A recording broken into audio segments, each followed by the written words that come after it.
Good morning, everyone. My name is Miran Grujic, and I know that's a little hard to pronounce, but you guys can call me Junkant on the forums, or as my family, friends, and people I've worked with sometimes get to know, you can call me Kiki, and a lot of baristas laugh at that and all that, but that is my nickname. So we're here to talk about, how am I going to put this? I'm a little nervous, yes, and all this. It's my first talk. I don't know how to give back to the Drupal community. I have been part of it a long time, and this is it. I'm hoping it's not the last one. I want to do a few more things. So who dropped and made you the voice for all the users? It's basically, the idea is, how do we manage client expectations, and how do we manage the expectations of the people above them? And that is something I have explored, that's something I have worked with, and I'm hoping you guys can share your thoughts, because this is like a method I kind of came up with. Is it going to change? Yes, just like our industry. So I'm here thanks to New Target. They make a lot of things for the web, applications, whatever you need. They're thinkers, doers, above all achievers, and thanks to them they have sponsored this event, and they have sponsored me to come here. So come by the booth anytime you guys like. And let me know if I'm going really fast, because I think I am. Again, this is me. I do user experience, and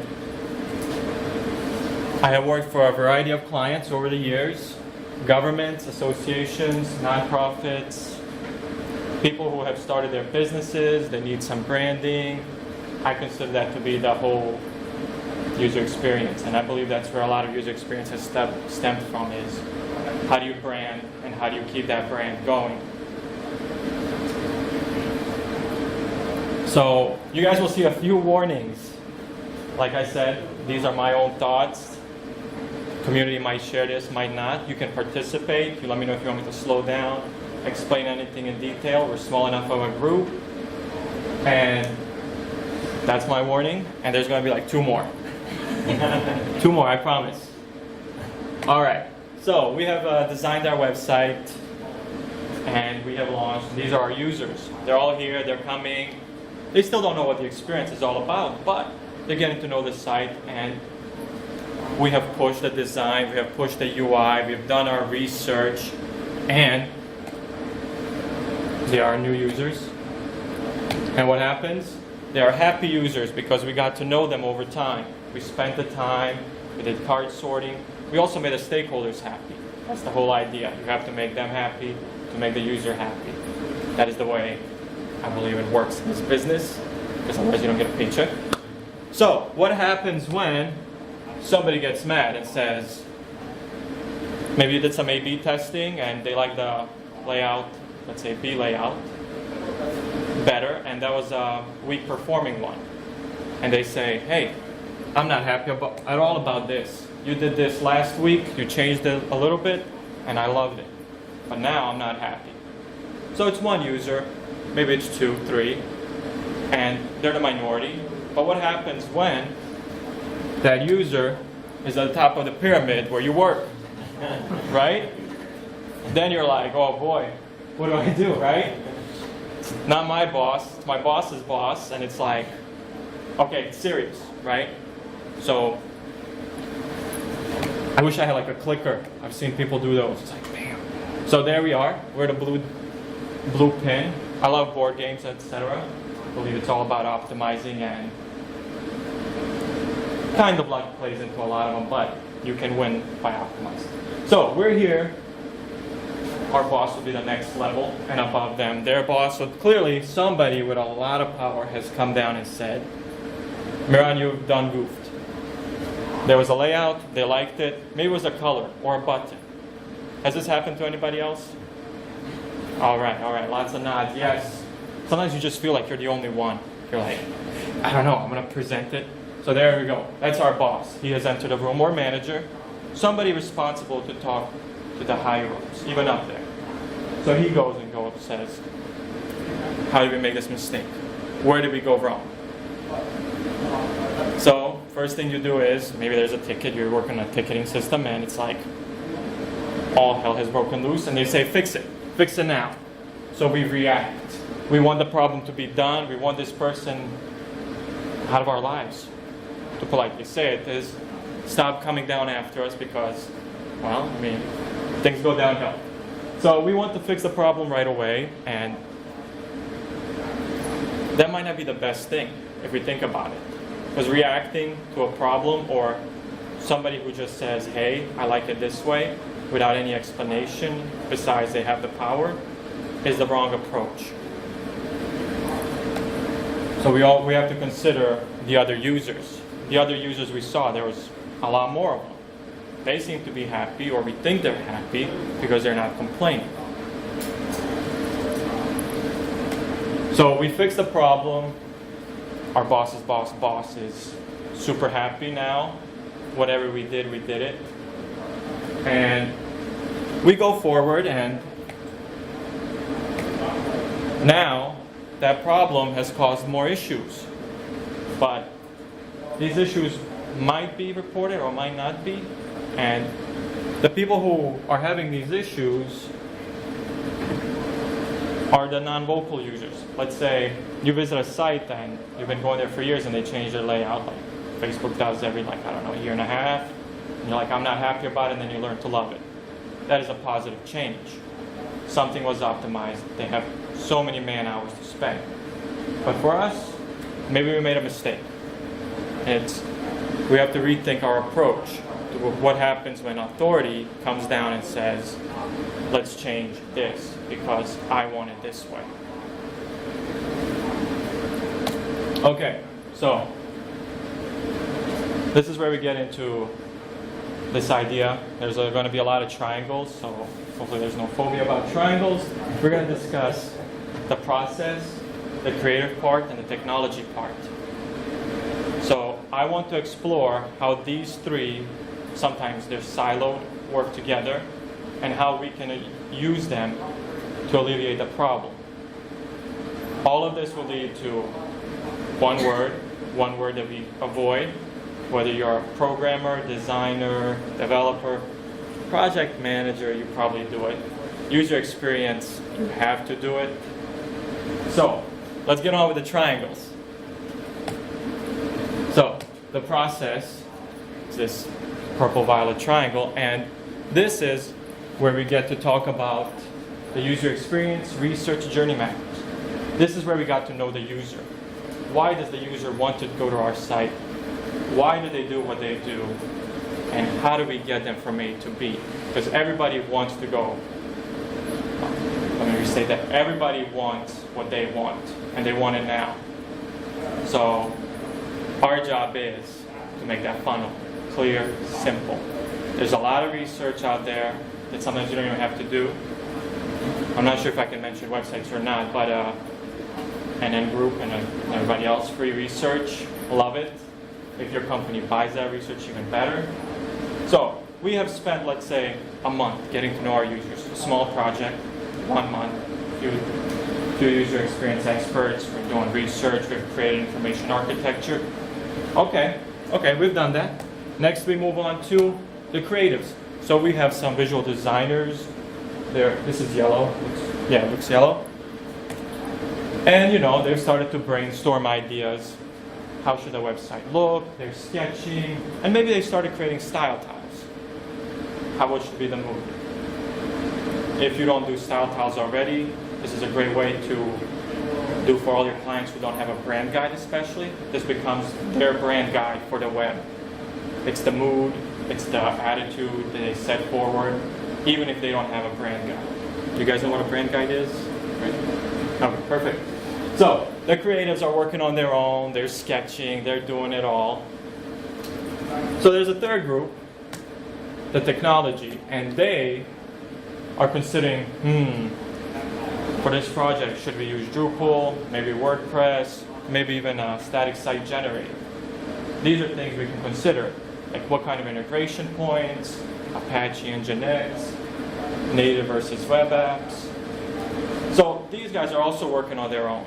They're trying to figure out what's the approach, how we're going to get there, and this is the back end. These are the guys that do a lot of the heavy lifting.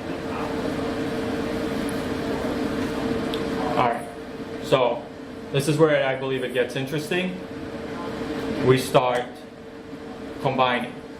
So what happens when we combine the process, or we can say user experience, with the creatives? We can get the user interface.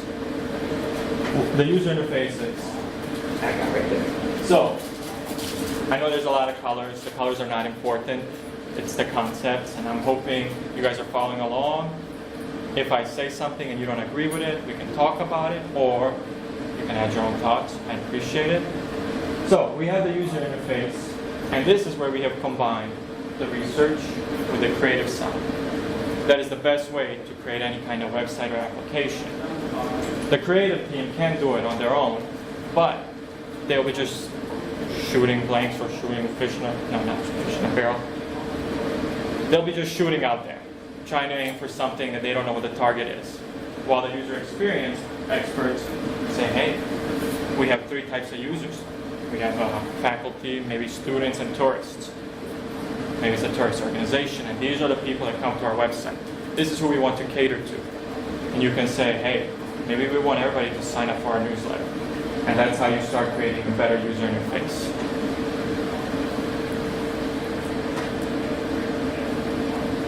So when we combine technology and the creative, we get this design feasibility.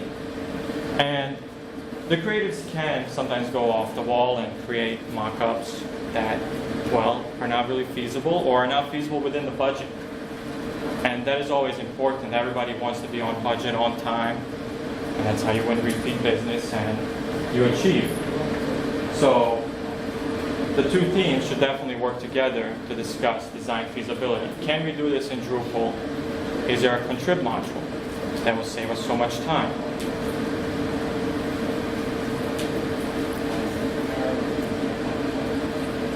The next one, optimal technology.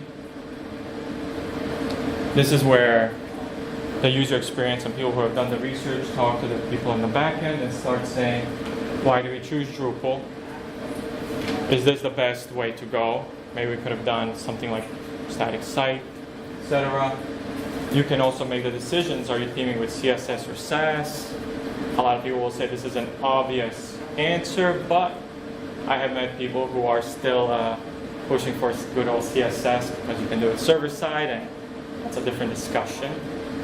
And basically, I consider this a competitive analysis of technologies that we want to use, how we want to implement them, and do they meet our end goal. Does a lot of this make sense? All right. I have started going really fast. So, before I show the next one. Okay, so you combine it together, you call it a UX SWADDLE. I'm a father of 2, and making people feel safe and comfortable in their environments is like a SWADDLE. Those of you who don't know what a SWADDLE is, it's just basically a blanket you make a triangle out of, put the baby in the middle, flip-flop, and hopefully it goes well the first time. Took me maybe a month. My wife thought I was torturing my daughter. I could not get it. But the UX SWADDLE will get you there. This is, I don't know if it's ambitious to say something I came up with. Probably not. I am calling it the UX SWADDLE though. Maybe spread that around. People will love it. Just go tell your boss. UX SWADDLE, we're doing it. I'm going to put you in a blanket and you're going to be happy. Please don't, please don't. I know, this is recorded. It's okay. So each team brings something unique, and we've discussed where they join together to come up with better solutions. And this is the whole point. Do not work in a silo. Always push to work with somebody else, even though they might not be, let's say, you're a visual designer. Push to talk to somebody who does front end, or somebody who does back end, and say, hey, I'm thinking about having these sparks come out everywhere, and we're going to do canvas. Is this going to work? And I don't know, maybe. Depends on how many particles, etc., etc. But this is also another reason. As a green one, maybe this is why a lot of people want designers to learn to code a little. It makes sense. That way you'll know what is possible. But the other side is, if you know what's possible, maybe you're not being creative enough. maybe you're not pushing that envelope. It is always good to have experts in each field because they will tell you, yes, we can do it, even though you have minimal knowledge of their field. Maybe minimal is not the right word, but you're just entering that field. You're learning, you're exploring, while somebody has spent 10 years. And they say, I'll get that to you by the end of the day, and you're like, wow, it happens. So, always work with people who can push you. One thing we haven't talked about, and that's the triangle in the middle. And that triangle in the middle, anybody want to guess what that is? Oh man, you guys. I thought of George Mason, and they participate a little more than you guys. But it's okay, it's okay. It's early morning. They give, 9 o'clock, 9 a.m. And that's the user. So, it's not just the user, it can also be the stakeholder, the one we're trying to please, the one we're trying to make happy, to give them the answer when they want it, because they want it now. Why do we go with Drupal? Scalability, sure. Let's say that was the reason. You'll have that. So, one of my other warnings, I know I've gone a little fast, is document everything. That's the whole principle. Everybody should be documenting all the choices they make. Because what happens down the road is it's fuzzy memories. We start thinking, hey, maybe we did it this way because of this. But if you document it, it's there, it can be presented. For documentation, I would suggest GitHub. It's free. You can set it up with Atom, save, you can auto push it up. It's beautiful. So just remember to document everything. So we're going to go back to our story. Here we go. We remember this person. This is our boss's boss. And they start asking some of our harder questions. At this point, almost any questions they ask, we should be able to answer. Of course, we won't be able to predict every single one, but if we've done our research, if we've done our designs, and we've made right choices, it's documented somewhere. I don't know. Do you guys document most of your work? No? Have you ever been, maybe I should have, if it comes down the line? Yeah. Document everything, because that person, actually that person could be you, so I apologize. I'm not trying to be mean, I'm just saying. Things come down. This is our pyramid. We're somewhere in there.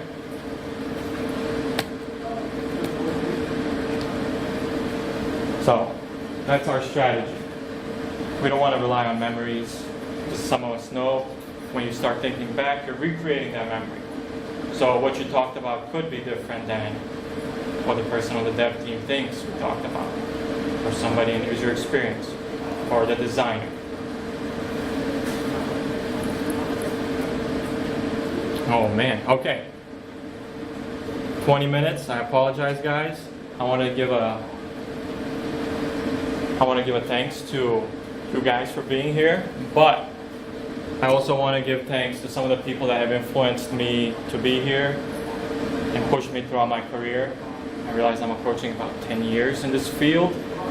So the first person I want to thank, I know it's on YouTube, Peja, my older brother, who has said, he only goes by first name, last names nobody can say anyway, pushed me to do open source and web.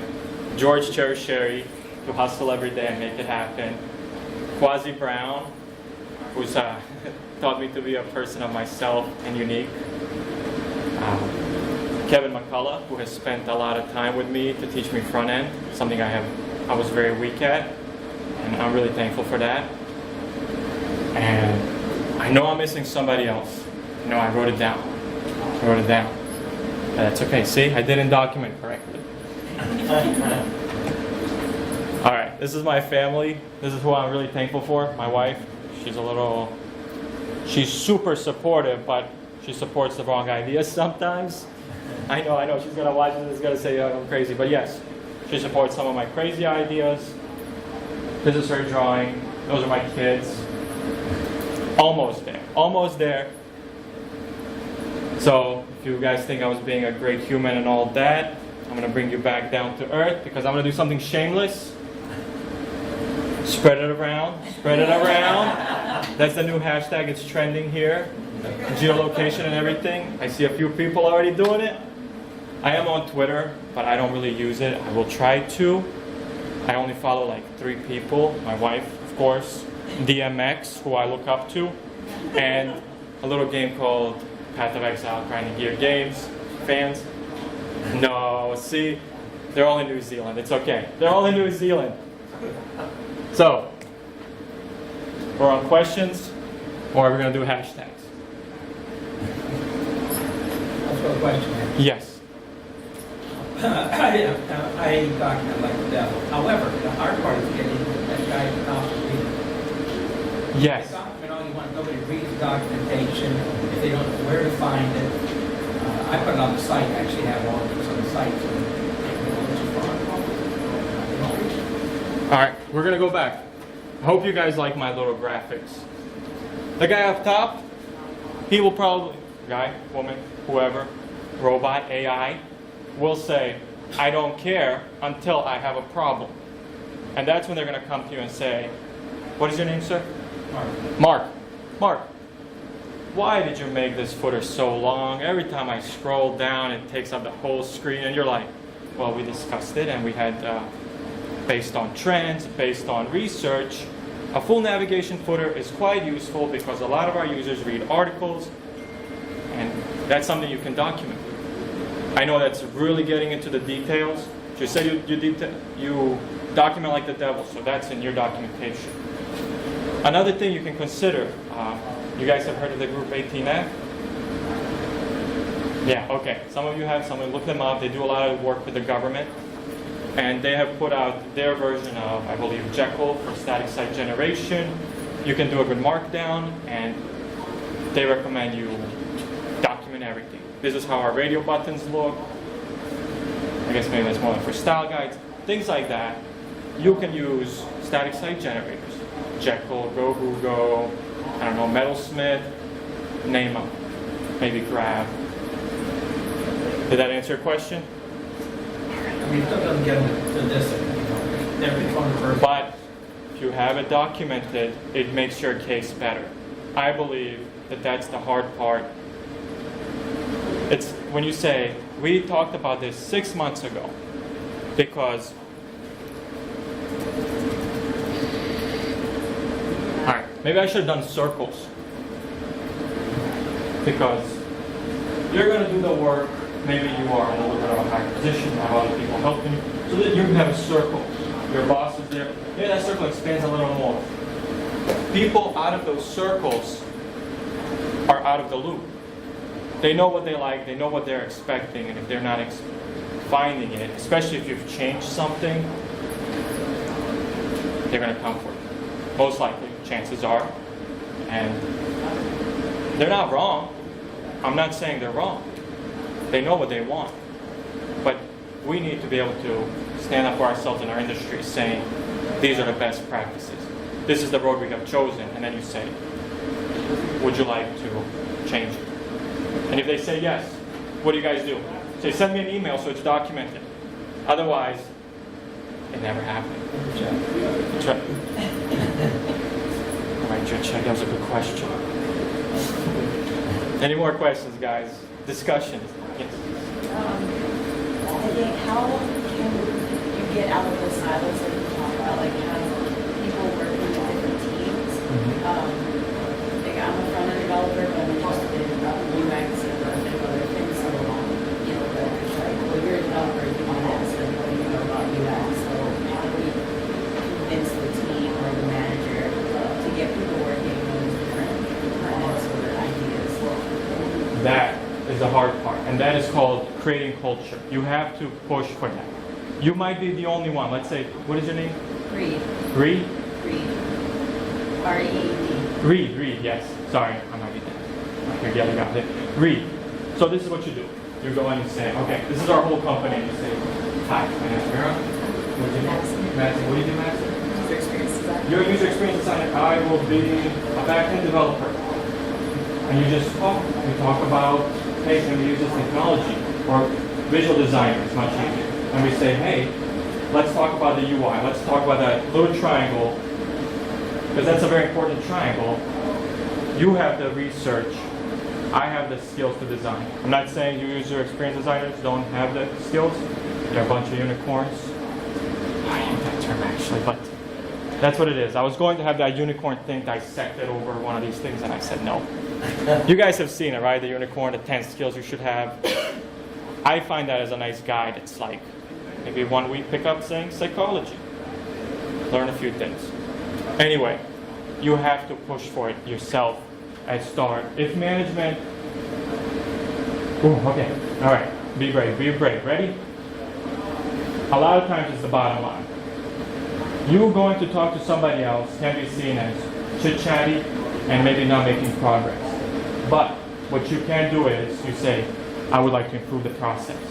I want things to be better.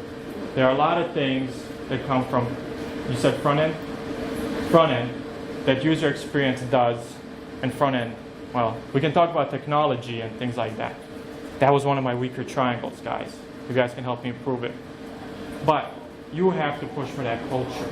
No one else is going to come in and somebody else might come in, and that's where you make a friend out of. You say, hey, we're going to be friends. We're going to push for this together. And you stick it out and you say, this is a process. Maybe you say, hey, we work together, we saved 4 hours. The client has a smaller bill, the client goes, whoa. This was between like, let's say 20 and 30 hours. You came in at 22. Maybe it's fixed fee and then your company just made 8 hours. Perfect. Any boss would be happy. But you have to push for that read. That is my opinion. You guys, what do you think? Is that how it should go? For my company, we do daily stand-ups, 15 minutes at any time, like a designer. And anytime I have new designs, I run it by them, wireframes and that, see if my client's ideas, expectations, my expectations meet reality because I'm still new to Drupal, so there's a lot of times that the system doesn't really work that way. It needs more time or a day. This has to be an API item we need to integrate with. That takes some research discovery. So I kind of negotiate with like them saying what they can and can't do. I'm like pushing like my 15 days, trying to get that middle person.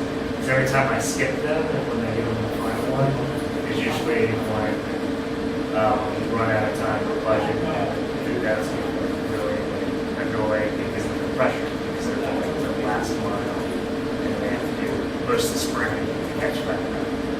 So at least getting to conversation with your developers of just trying to get that process that you're saying about showing designs or wireframes or ideas beforehand to see if we can hit that deadline because if they get there, it's better to show like an MVP versus like an estimate. So it's taking me a while used to that and like negotiating beforehand. Usually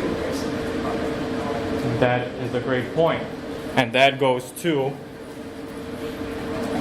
I have what we talked about, design feasibility. And that is the whole point, not to work in a silo, because early on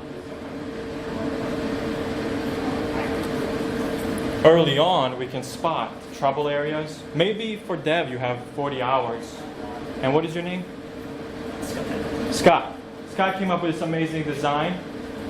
Above and beyond, we know the client would love it, but he's doing some crazy things. And it's like, this is going to take like 90 hours. So the question is, do we eat up about 50 hours of work? It could be more than that, but you get the point. But if you talked about it early on and said, hey, what if we tweak this just a little bit, and maybe we pushed for the final design in phase 2, nothing to do with the company, second step, and you could even win more client business on something you have done ahead of time, but you cannot deliver in that time frame. Have I answered your questions, guys? Any more? One recommendation, when talking to a user, I found that everybody wants to tell you how to make it look like Amazon. I don't think Amazon's budget can do that. I wouldn't want to, I don't think that's the right thing, but get them to talk about what they want, not how to do it. Everyone wants to tell you how to do it, it's all somewhere else. when you find out what they really want to do is be able to access a document quickly. But then it'll tell you how they want to navigate, what in the course of school assignment they want to define that. We have 10,000 members, so everybody has an opinion. Everybody does, and everybody believes their opinion should be highly valued. And you are correct. Users will find a problem, they will not solve it for you. So we have to listen. I mean, even if you go to, I don't know how many of you go to pitch meetings, and you pitch to a client, and I go and I'm basically the listener. Maybe you tell me like, oh, this sucks, and what sucks about it is maybe it's the color blue. End of the day, we have to dissect the information that's coming our way.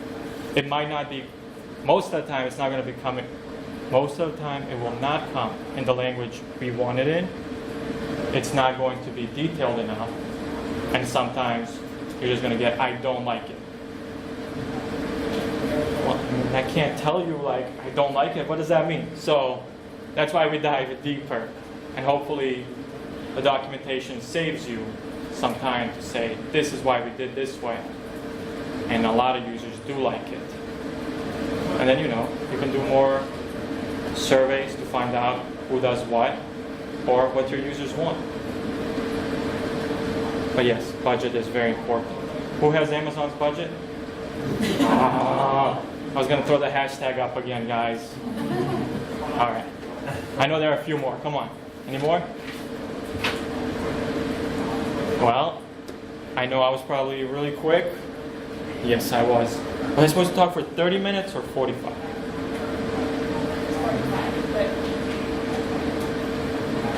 I'm going to give you guys 50. Oh, yes.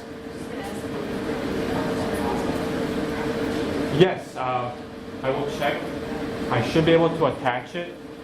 I can also put it on my site. Connect my first name with the last name and put a .com at the end. This is how I prevent spam bots in the real world. Gotcha.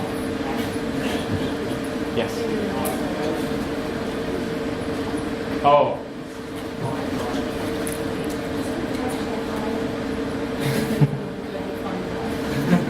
There we go.